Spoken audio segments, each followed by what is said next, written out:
Love, that ever-flowing liquid fire of light, ever-expanding and illuminating truth, which is always revealed with wisdom, a spiritual nutrient necessary for vitality that is maintained through selflessness, a filter of ether that aids purity, which is love. Love, a limitless paper lantern floating into infinity on the intentions and actions of initiates of the mysteries.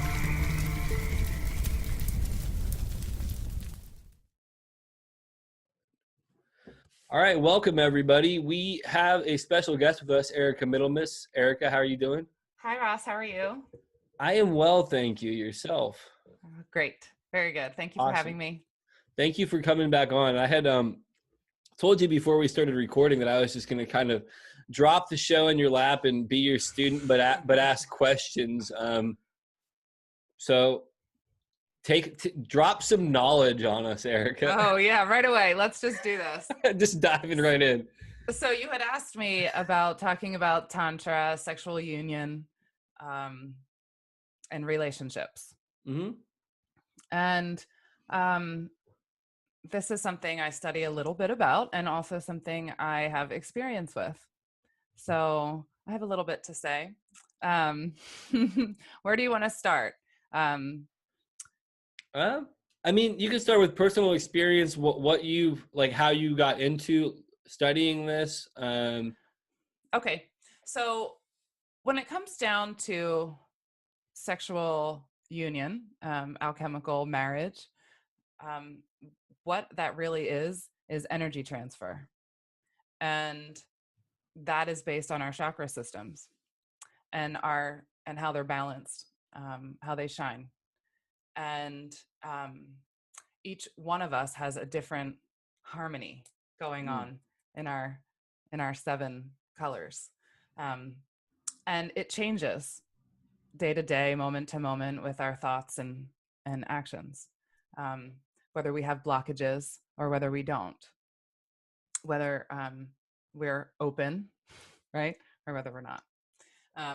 So when we hear about sacred union, alchemical marriage, that happens when 2 individuals come together who are open-hearted, who haven't blocked off their heart and have opened up their heart center. And that's a process, a spiritual journey process. Each chakra has to open in steps. Yeah. Mm-hmm. So we open red, orange, yellow, and then green. But there's this thing that happens between yellow and green that's a little tough, and I think that thing that's tough is self-love and self-worth and how we relate to others in the world. So we're here in this 3-dimensional reality, and we're here to learn how to love. And that means how we interact with others and how we view ourselves within this system. Everyone is our mirror that we come across.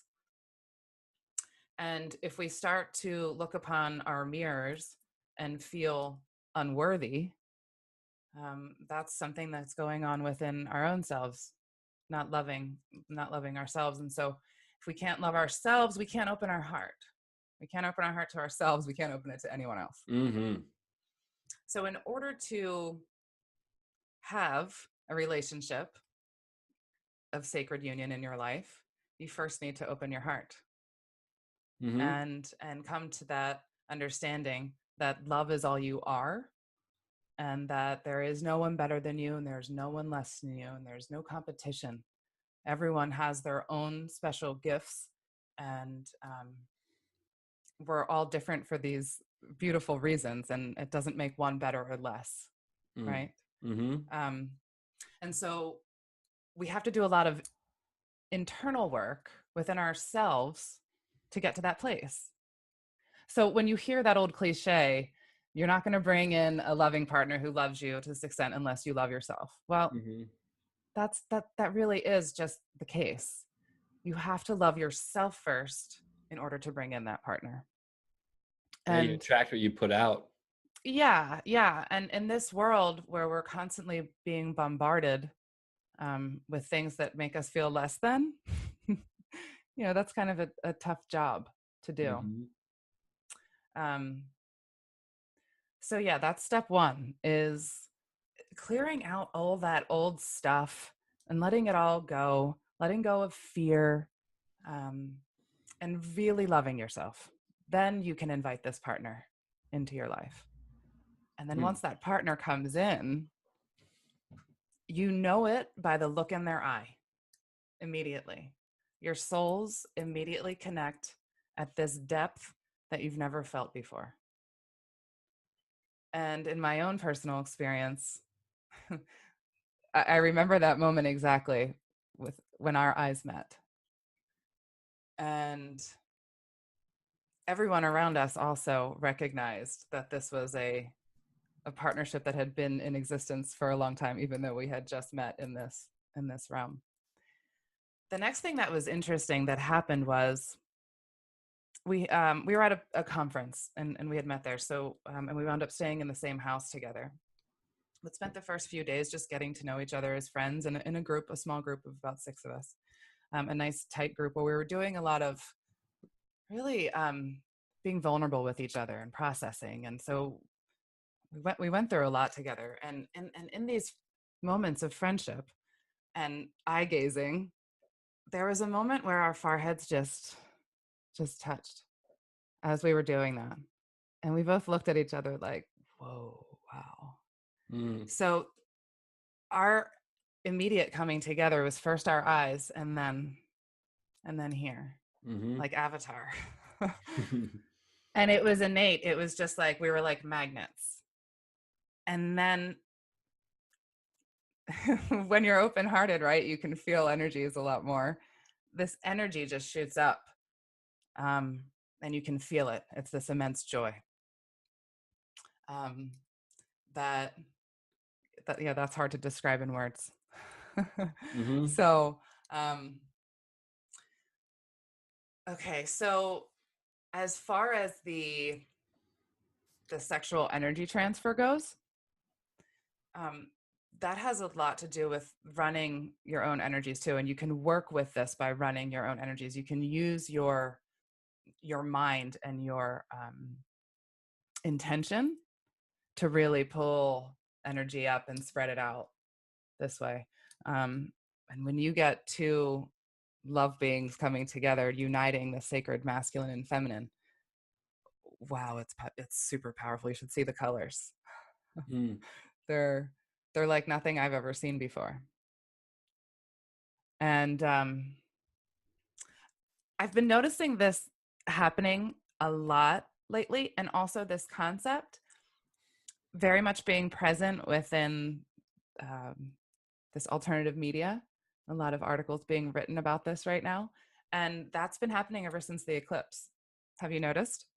I don't read a lot of different things like we were talking about before. Like I don't really consume a lot of stuff. Sure. In what I do. Yeah, I don't read a lot of them, but I see them on my Facebook, scroll. There's lots of articles being written right now. And I think that this energy came in during the eclipse and united a lot of sacred partnerships. And the idea of this ignited the idea of it in a lot of people's minds, that this was really what's important. We all need to come together right now because the earth needs it tremendously. So did you want to say something? Sorry. No, you're fine. Got me on a monologue bit, so. No, I'm enjoying just listening, but the thing that came up when you brought up the eclipse thing, like, since our conversation about all of that, like around the eclipse time, I really had been processing a lot of that stuff. And it's like a large thing for me was, clearing away a lot of the blockages in my heart so my heart could be open, and then like really getting comfortable with myself and opening myself up to a position where I could be ready to have a meaningful, healthy relationship based on the things that I actually value in somebody, and like positioning myself in a place of actual self-love and relieving all the guilt that I had felt for how I treated women previously, and recognizing that that's not me now, and that like part of making amends for how I treated women previously is letting go of the guilt, because I'm not showing up how I should be showing up because I feel guilty for it. Like, and it doesn't do anybody any good to carry that.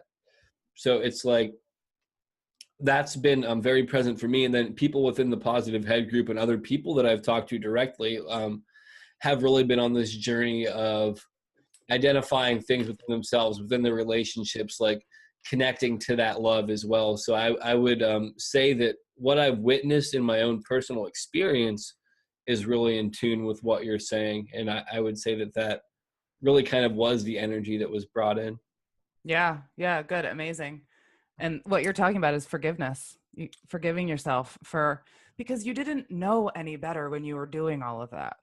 You really didn't. You weren't in a state of mind where you were actually thinking the way you're thinking now, to where now you know better. Right. So for me, that's an easier, because forgiveness is hard. Right. So for me, that helps me forgive myself and others a little bit easier, knowing that I really didn't know any better. I didn't know any better, but now that I do know better, now I have a responsibility. Yeah. No, absolutely. And it's like, for me, I had to forgive people that may have done similar things to me until I was able to forgive myself, because otherwise I probably wouldn't have forgiven the other people, which is also really important. It was more important than forgiving me, but now it's like, I need to forgive everybody, self included. And those are those mirrors I was talking about earlier with the solar plexus chakra and unblocking that and allowing that to be able to move up to green. So this reminds me, the other day in meditation, I actually got a message for the first time, like this, like kind of like a long message. Like sometimes I usually just get them in spurts or in symbols. Like a tweet. Actually, yeah. But I was like hearing this, like, so I wrote it down, and and it's about this, and so I want to read it. Yeah. So it says, there is a unification of polarities taking place. This energy is necessary for the ascension of this planet. For those of you who have done the work, we will be bringing you together in pairs. You are the light bringers. Your coming together intensifies and assists in this process. You must always see love in every moment. This is your responsibility. The brighter your light becomes, the more imperative it is to focus your willpower upon this responsibility. The power you emit must be that of love at all times in order to most greatly assist in this process. This is your job and your responsibility, and we thank you for your service. That's awesome. Right? So I was like, hey, thanks. That was, yeah, thank you for that reminder. Because, the other thing I want to talk about, when you get together in sacred partnership like this, it's not easy. You bring up all of each other's stuff so that you can really finally get rid of it. Like, you think you get rid of it so you can bring it in. No, again, never over, always a process within a process. So it comes up again, all this old stuff. And I like, it's funny for me going through this. I'm like, really, this again? Like, I really thought, I've said this before, but I'm going to stop being surprised by it at some point, knowing that, well, maybe I will be able to transmute it in this relationship. And I think that's the point of these relationships, right? To help us actually do that, to really bring it up and transmute it in this union of acceptance and unconditional love, Yeah, absolutely. Does that make sense? No, I definitely think that it does, because you need the right environment, I feel like, to deal with it. And it's even within the concept of alchemy, like, it is a long process, and you have to go through putrefaction and all these different stages before you get with the final process. Death. So, yeah, exactly. So go ahead. I'm sorry. No, you're fine. I was just going to say, I really feel that that's like one of the things with me. Like, I've dealt with my baggage in regards to relationships as much as I'm physically able to do on my own.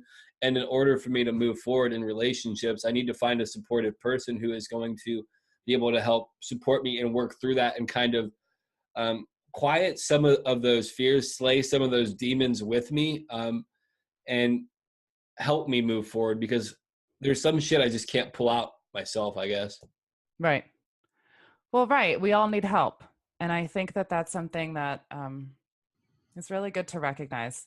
And while we have to help ourselves, we also need to accept help from others. And that acceptance is huge. And that, again, comes back to the self-love thing. Like, it's so easy to love somebody else, you know? It's not so easy to love yourself. And that comes down to just accepting it, you know? Accepting the love that others give you for your own self, you know, even if you want to look at it that way, just as a tool to help you. That makes total sense. I mean, I know for me, like a lot of times people would say kind things to me, and I would have such a hard time taking a compliment or taking anybody's praise, or I would like you said, like I would put people that I cared about up on a pedestal, then I'm down Yeah. in the shadow and treating myself like dirt, which is not healthy for either person in the relationship. Never, never. And it's funny, that person that you're putting on a pedestal is probably putting you on a pedestal. Yeah, and then 'Cause- everybody's concept of everybody is out of fucking whack, and then I always wonder why Completely. those relationships don't work because it's Yeah. completely unbalanced and unhinged. Yes. Yeah. Yeah. That's very interesting, huh? So I pulled up a couple Law of One quotes on this topic as well. They're a little wordy and kind of complex, but they really explain it as far as the energy transfer goes with these, when you have two love-centered beings. So it goes like this. If both vibrate in green ray, there will be a mutually strengthening energy transfer. The negative or female drawing the energy from the roots of beingness through the energy centers, thus being physically revitalized. The positive or male polarity, as it is deemed in your illusion, finding its energy transfer, an inspiration which satisfies and feeds the spirit portion of the mind-body-spirit complex. Thus, both being polarized and releasing the excess of that which each has an abundance by nature of intelligent energy. That is the negative, intuitive, and positive physical energies, as you call them. This energy transfer being blocked only if one or both entities have fear of possession or of being possessed, of desiring possession or desiring being possessed. The other green ray possibility is that of one entity offering green ray energy, the other not offering energy of the universal love energy. This resulting in a blockage of energy for the one not green ray, thus increasing frustration or appetite, the green ray being polarizing slightly toward service to others. So that's kind of wordy. Yeah, it's interesting because you had read that before we started, and I actually drew something different out of it this time. And it's like I still have the same general concept of it, where it's about the exchange of energy. But the thing that I didn't catch originally was, for me personally, one of the things I have an overabundance of sometimes is that fire energy, which is freaking great to some extent. Yeah. Sometimes it's fucking chaotic as hell for me, and that's part of the reason why I used to do drugs, because I didn't know how to handle my own fire. I didn't know how to ride my own lightning.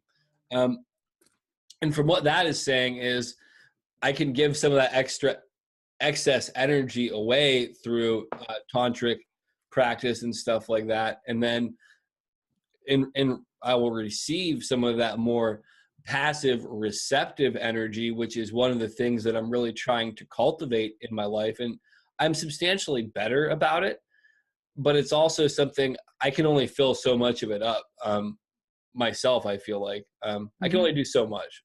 Mm-hmm. Well, yeah, you know, it is good to be able to release that and give it to someone else for their own benefit, right? It's interesting that you said that you got something different out of it the second time, because that's kind of how these books go. The more you read them, the more you get out of them, the more you understand every time you read it. So, you know, I wanted to read that just to give people an understanding of maybe they're in a relationship where the energies are a little off, you know, and if you both are heart-centered and you are giving each other that love, then it should feel nice and balanced, right? Mm-hmm. The male should feel more creative and inspired, and the female should have more physical energy Mm-hmm. from that. Yeah. And then if you have one not doing it, then that's where that energy can't flow as well, and you're not creating that big burst of energy that can go out into the earth that really needs to happen right now. Yeah, that we all certainly need to be doing to help with the ascension of the planet. So, Mm-hmm. and that's what. Sorry, go ahead. Oh, you go ahead. Well, that's what they're talking about in terms of polarization. Making this choice in terms of, are you a being that is in service to others, or are you a being that is in service to self? And ultimately, that's how we make our ascension, is by making this choice. Everybody has to make the choice. There is no not making the choice.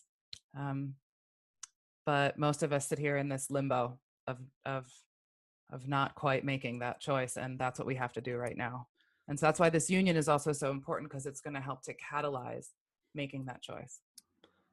Certainly. And it's like one of the things I found for me personally, my own experience is I am a very service oriented person, but at the same time, I have to put myself first, because otherwise, if I don't take care of me, I'll be fucking destroyed. It'll be Totally. like the Meneids in Greek mythology, where they'll tear me to shreds, because I'll just consciously tear myself to shreds trying to help people.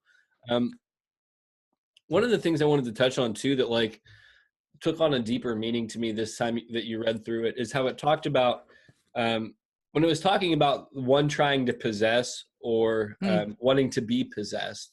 Mm-hmm. And it's interesting because that theme has come up in both of my relationships in different forms. Like one of the relationships I was in, I felt like the person wanted to possess me in a sense, and romantically it was a really good relationship, like emotionally, and then like other elements of it were very, very toxic.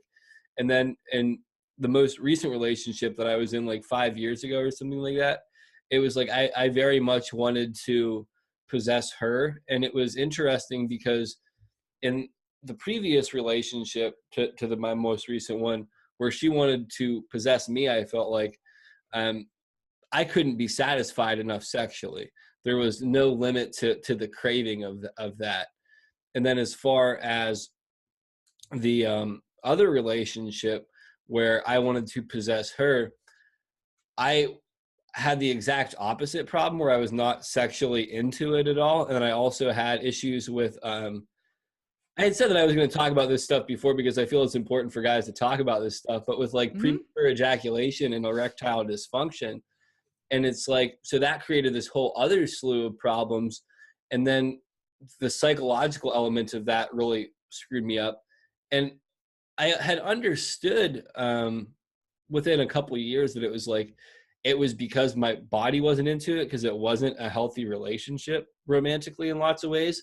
But then taking this knowledge on that you're sharing with this stuff puts that in a whole new light, where it's like, yeah, it fucked my energy centers all up. And then being a very service oriented person, and I don't want to say that this other person was selfish, but they were selfish at that time, I guess is the best way to put it, because I'm still friends with them and they don't seem that way now. They're very selfless now.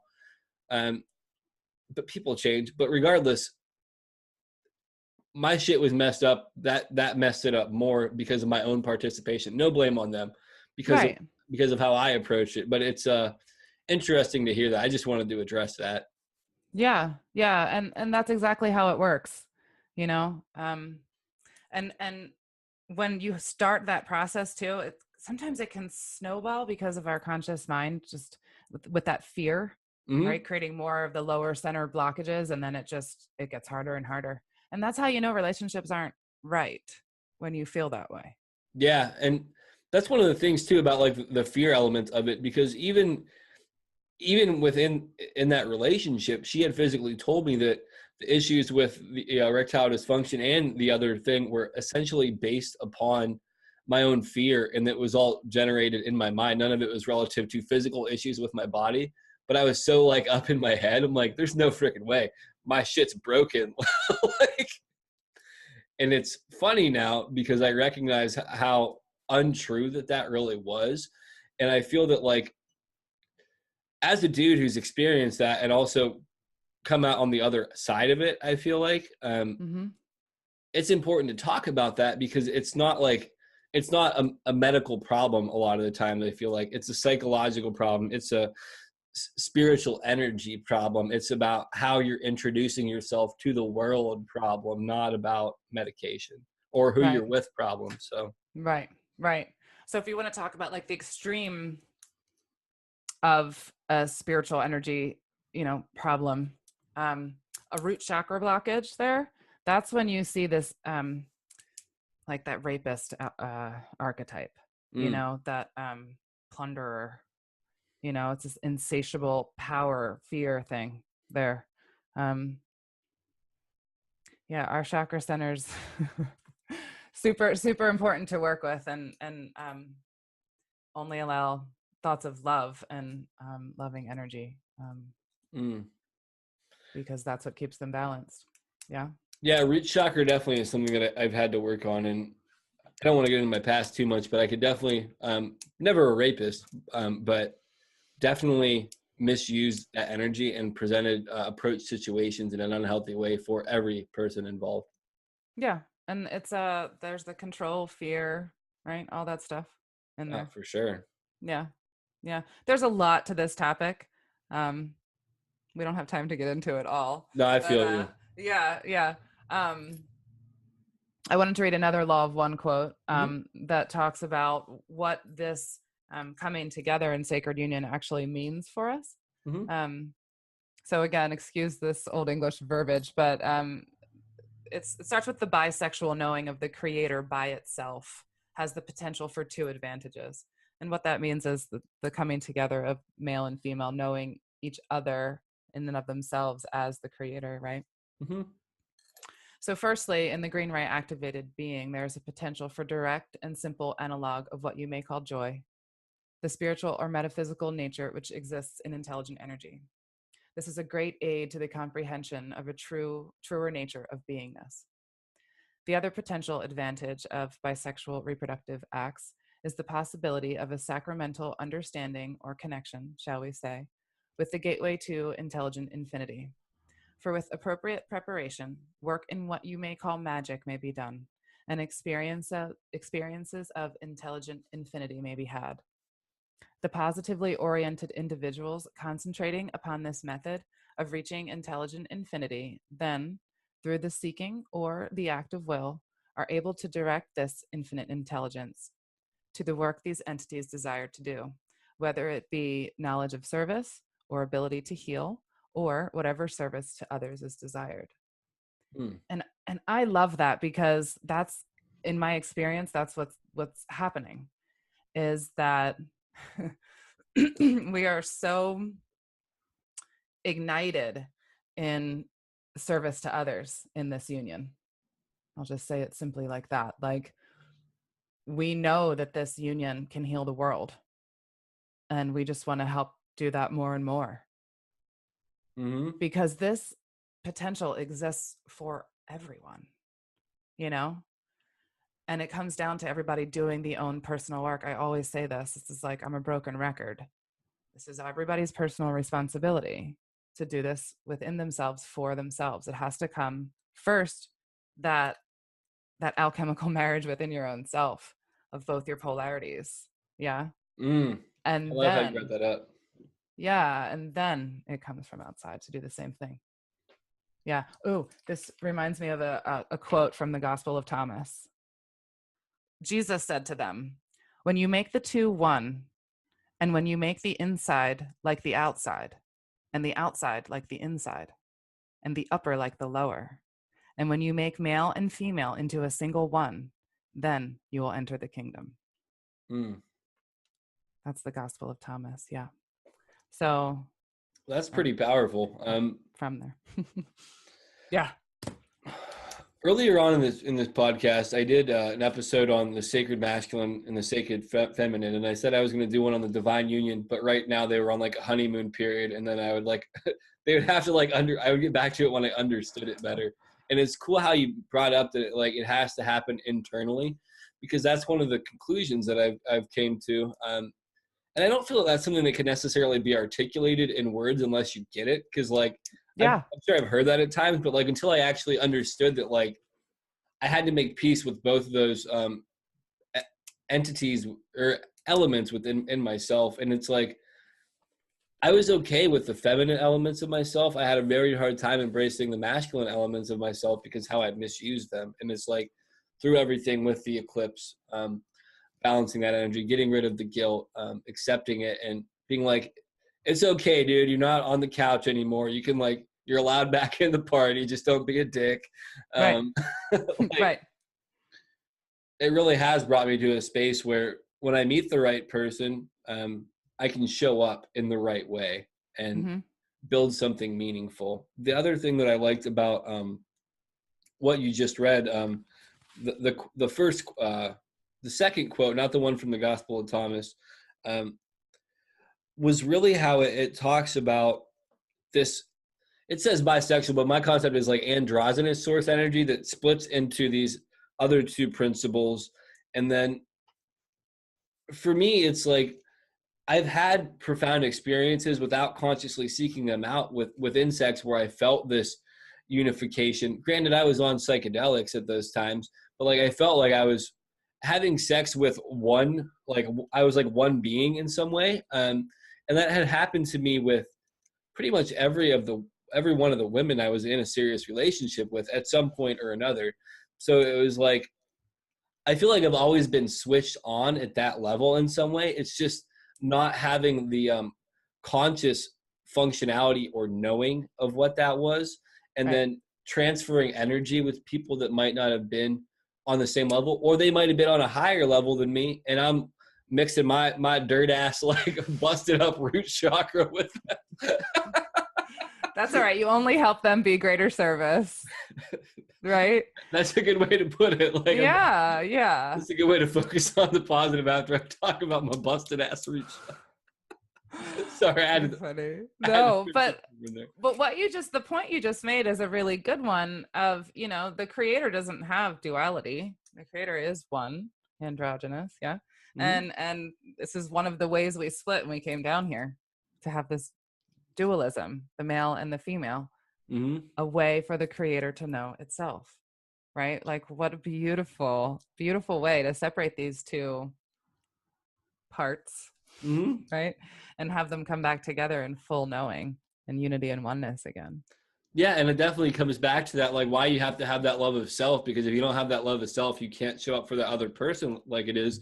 And then you want to be acknowledging the divine in them and acknowledging the divine in you. And when you both do that, it's like that infinity mirror shot almost, where it's just like, boom.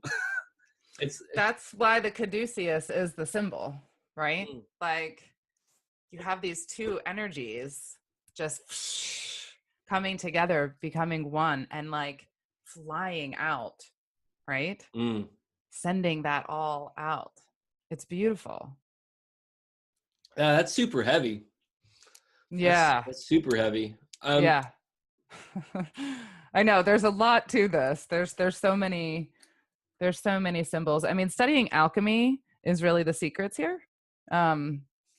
It's like alchemy with a partner, because there's a lot of alchemy you can do with yourself, but it's like having a lab part. Oh, that's true, because you have to do the alchemy for yourself first before you can have the lab partner to do the alchemy with. Correct. The co-conspirator, or whatever you want to call it. Yeah. Yeah. And that's why you see, I'm sorry, in the alchemical text, like all of everything is like not androgynous. What do you call it? When hermaphroditic? Thank you. Yeah. There's a reason for that. That's symbolic. Yeah, like Baphomet or Baphomet, or however you want to say it, where it's like the male deity, but with the boobs. I know that's a very crude way to put it, but see this picture? Like, that's something I'm talking about. It's an idea anyway. Okay. You say? There's a lot of that. I've seen that in lots of esoteric art as well.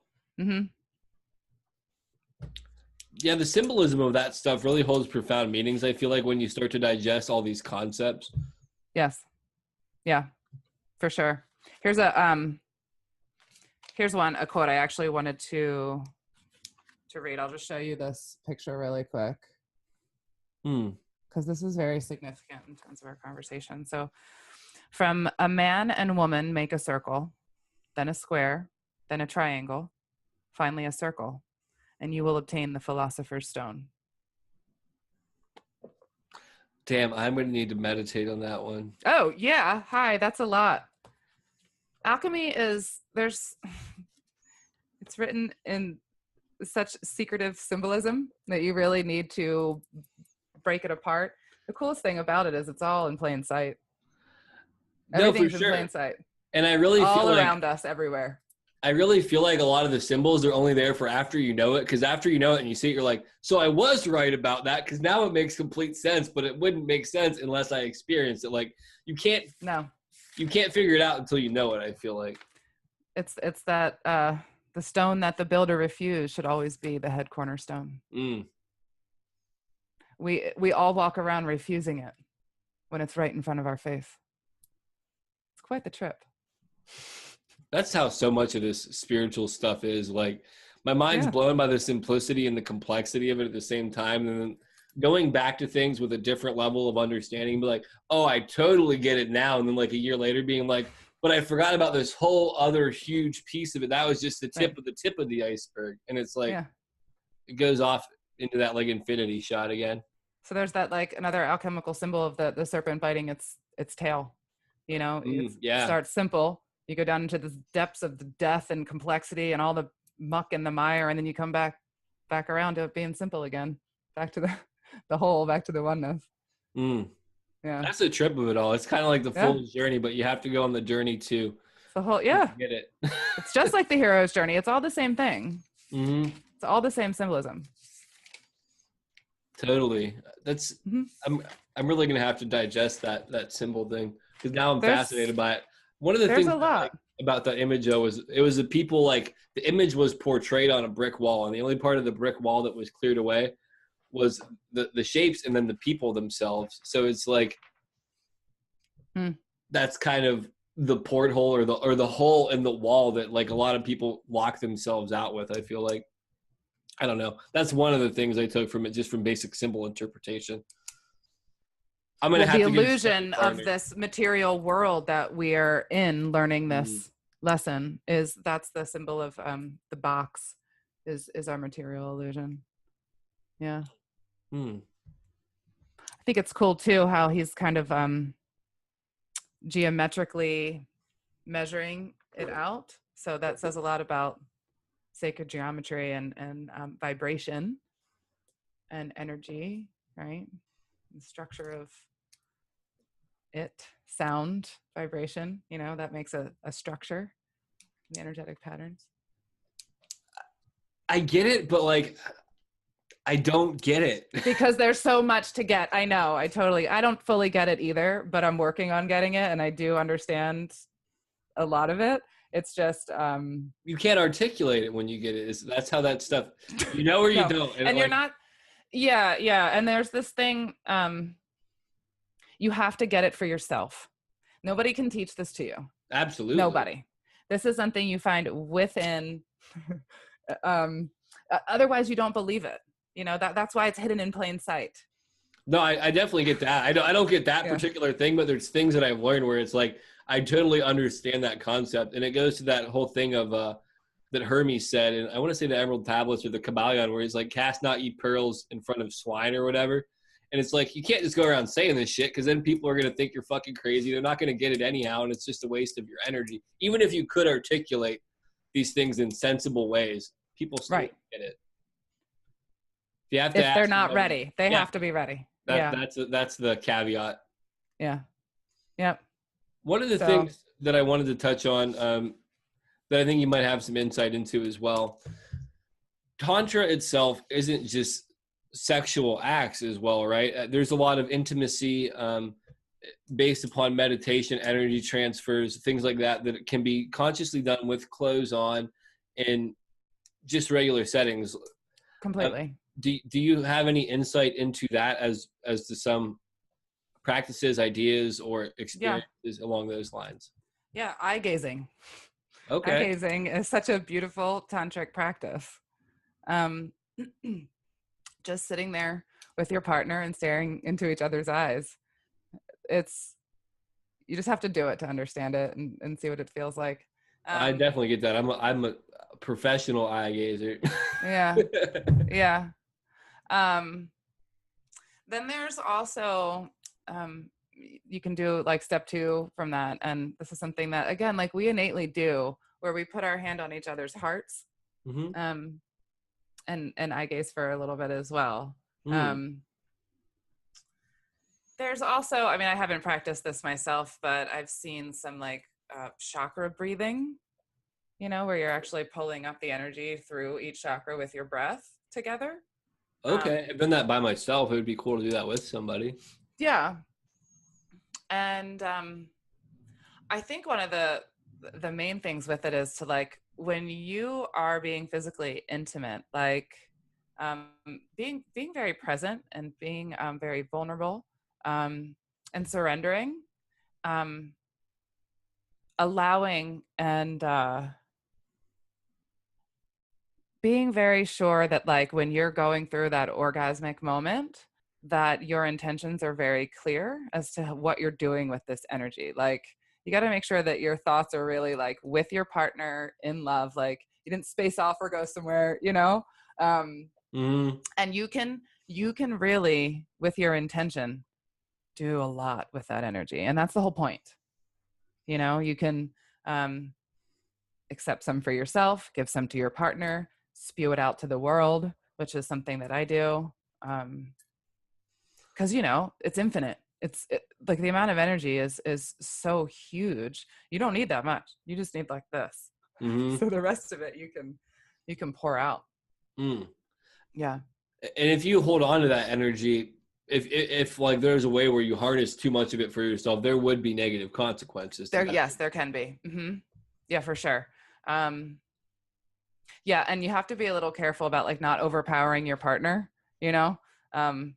Like at the beginning, I didn't realize how much power there is. And like, so in my mind, I wanted to like blast him with like so much love, and it was too much. So take it down to like a 2 or a 3. Yeah. Chill out a little bit with that. Yeah. But you figure that out and you learn how to work with it. And I'll tell you what helps me is being a Reiki energy practitioner for the last 20 years, like, and then practicing in my own meditation, running energies is kind of second nature. So you have to learn how to run your energies. You have to learn to recognize when your energies are blocked. And that's just a process. Reiki's a good tool. It's just how I learned. But there's lots of ways to learn. You don't need Reiki to do it. It's just one tool. I have some questions now that you got onto the energy level of things as well. I've been doing Tai Chi and I do yoga pretty much every morning. And it's like, cool. Energetically, I feel in the best space that I've been in my life. But now when I get ready to transition into those kind of relationships in the near future, I would think that that's coming my way. One of the things that I'm curious about is learning how to, like you said, not overpower it, but from what you said, it's kind of just trial and error with that, and learning how to do it in a respectful way, I guess, being mindful of what I'm putting out in regards to what I'm receiving, I guess. Yeah.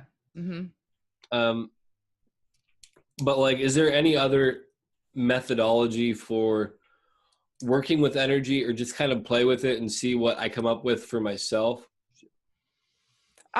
Yeah, I have a couple different ways. Okay, so the way I run energy for me, say I do it in meditation.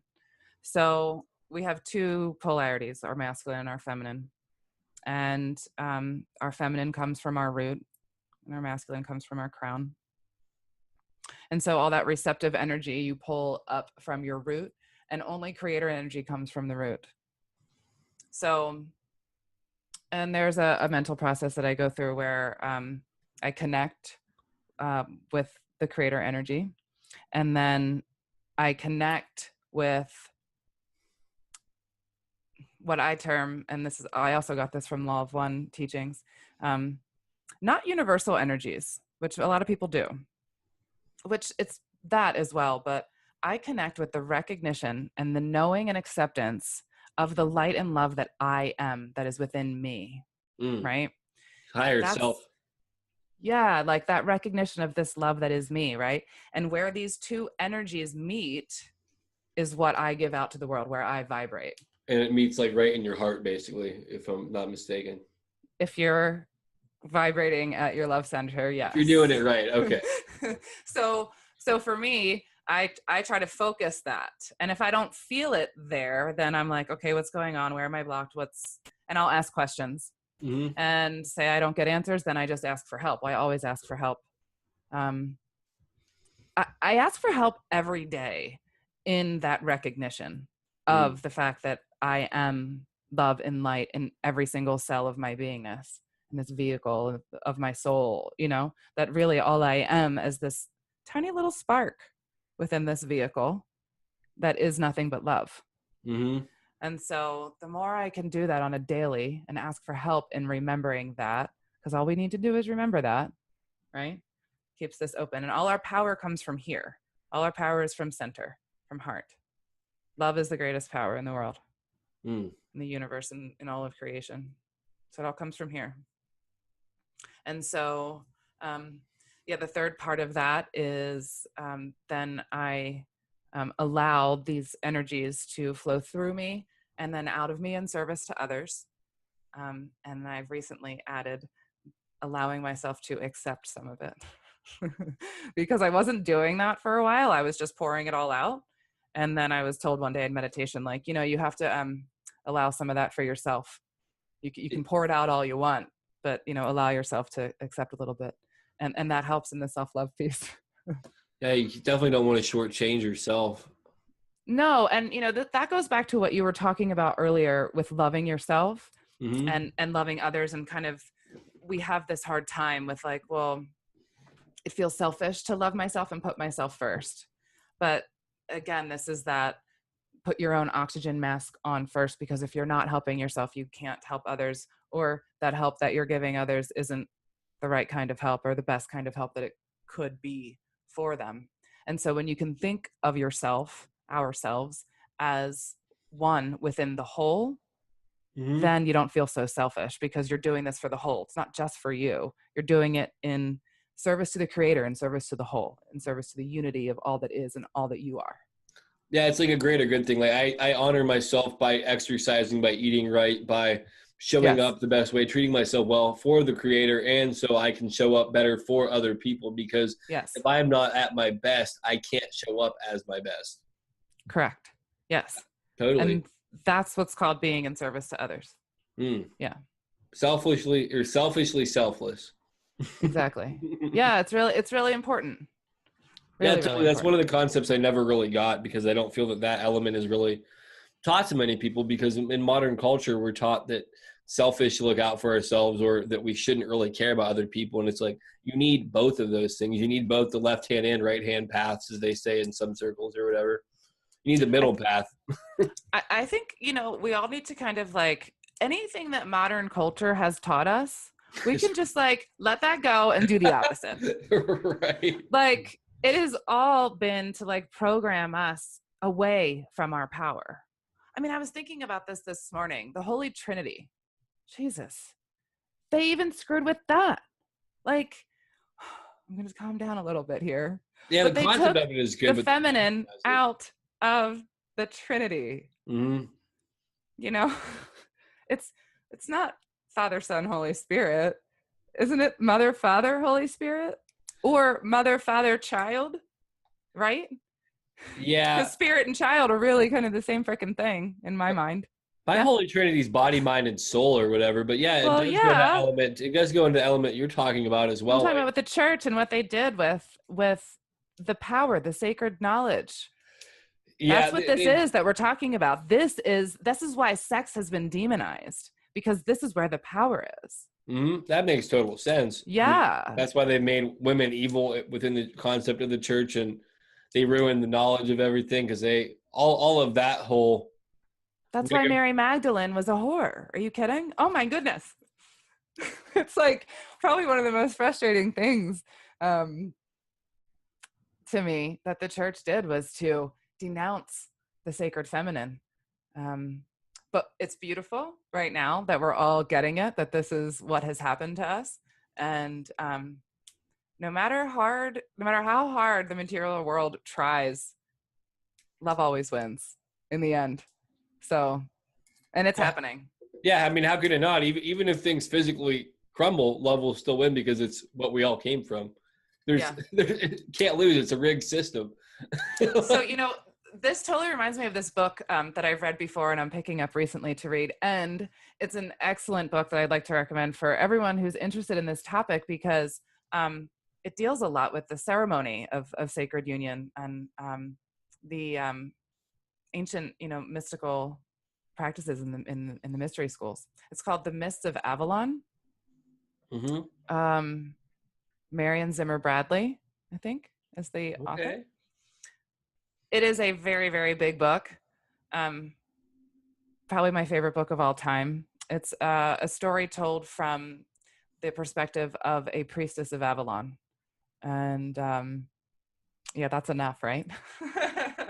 I'm definitely curious about it. But I'm going to give away a little bit at the end of the book. So it talks about this church kind of taking over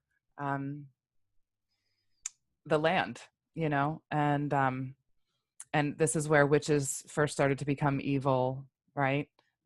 Their God coming in and overpowering.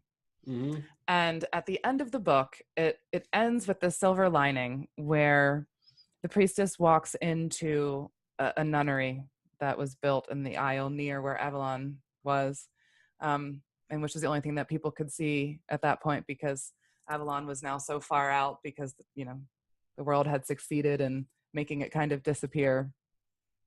And she walked in and she saw the Mother Mary, and she was like, okay, we'll be all right.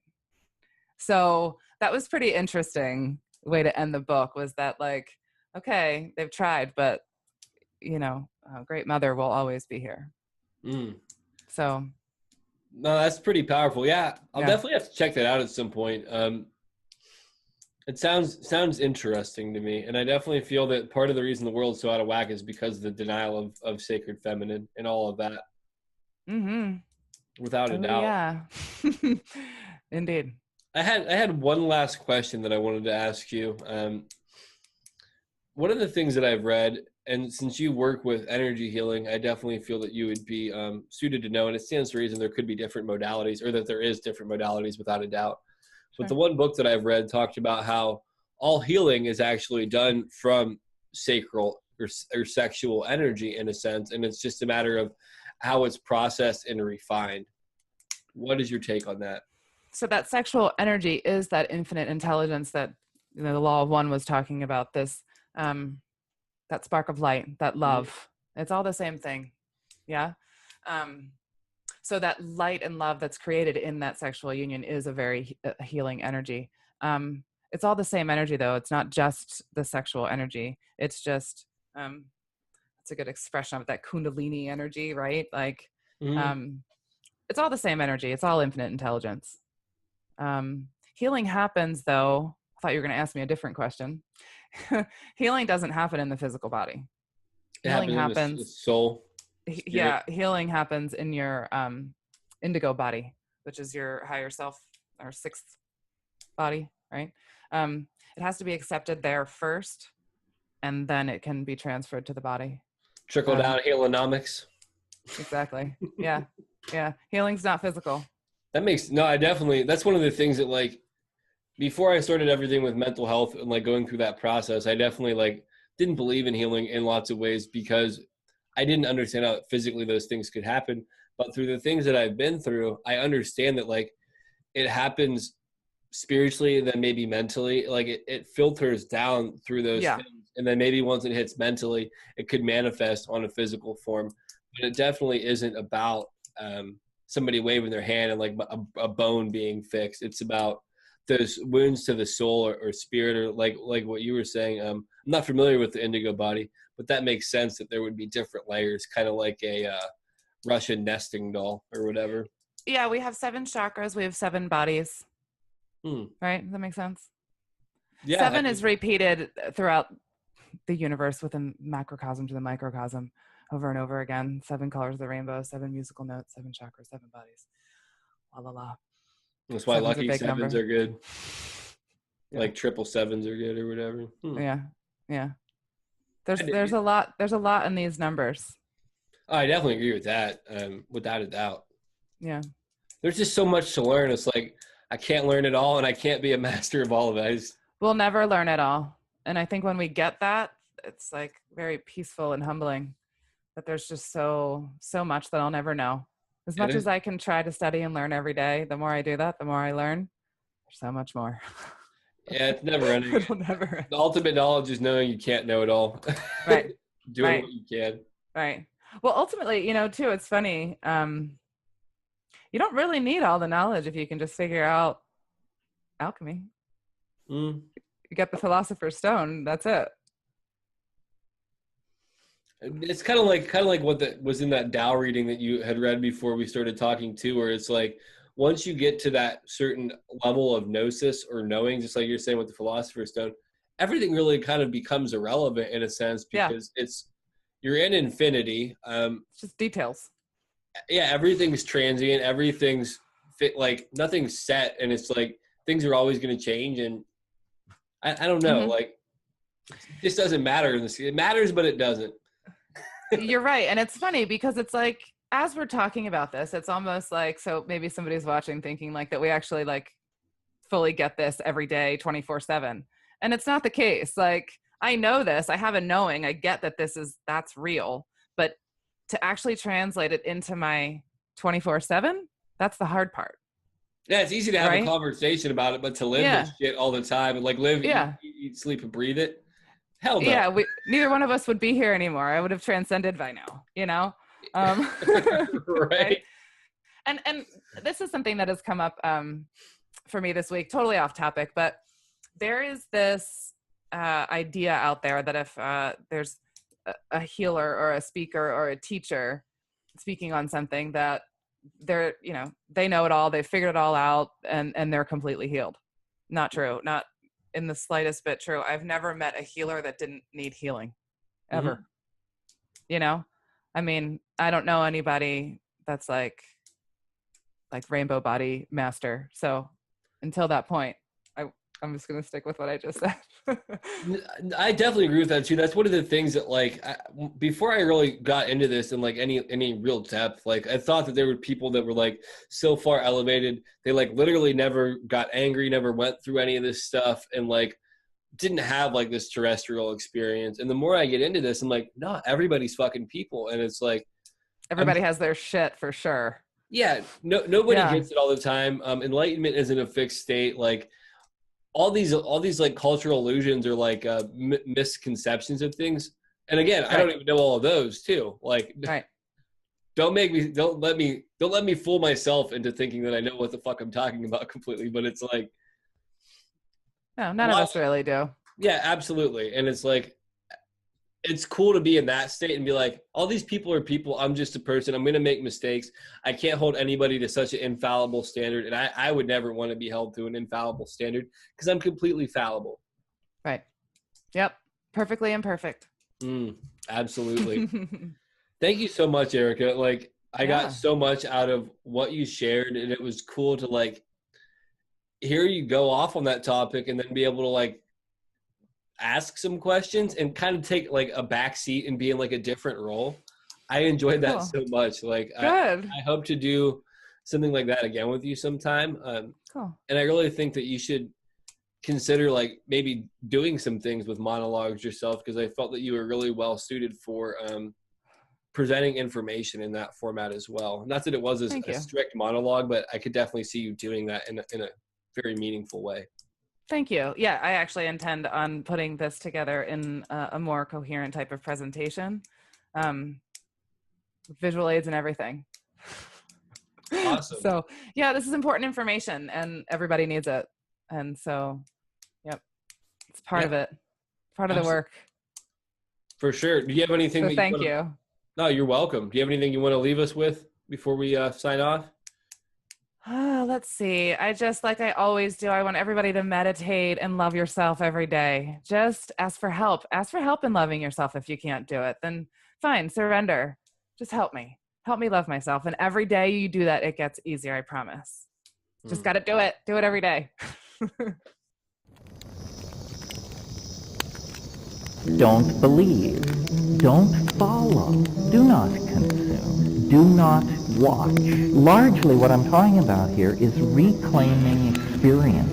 This is what's been taken from us. It's a self-advancing, self-expanding, self-defining process, and it takes no prisoners. The real world isn't a spiritual world, it isn't a material world, it isn't an empty world, it isn't a solid world. It's simply